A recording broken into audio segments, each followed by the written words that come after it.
lakas prasuhan. Kana siya mga pulis iyang giin ang Linya na lang. ipang-ingnan. Hindi ko. Nanagat akong chef. Nanagat akong chef. Yes, just sa mas positive. Dali, ma'am.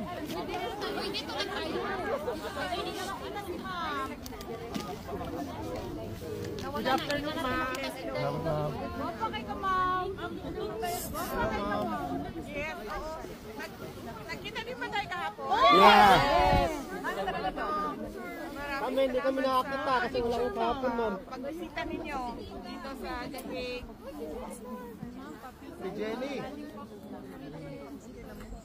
Ma'am, kailangan yung punto doon. Aray. Yes, maraming salamat sa kurang makita. Cellphone.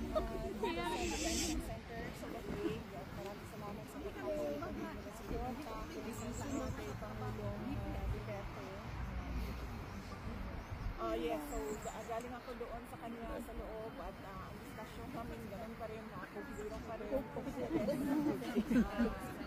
Dumating naman na yung binili. Zero. Hindi ko alam ma'am, kasi galing na siya sa sa grocery. Kasi meron silang allowed sila ng grocery. Dito dumating na rin yung vaccine. Sir, bawal kasi Bawal. magbibigay ng pagkain. Oo. Pwede siyang magluto.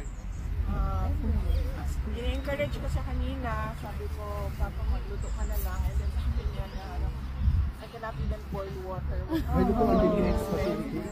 So, May lutuan din po sa facility. yes, pwede naman magluto. Sige lang, dahan-dahanin ko lang.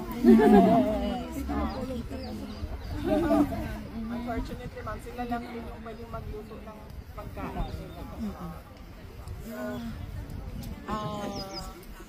Yes. Aray.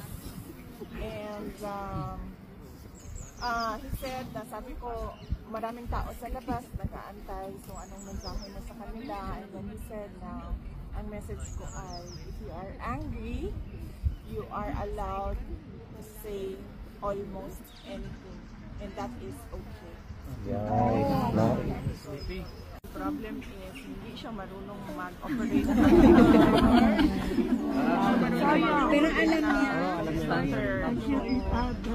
Supposedly na siya i-access. Dili na siya, ma'am. Ayaw na niya. And then, I was asking him, magsulat ka na lang ng libro. Sabi ko,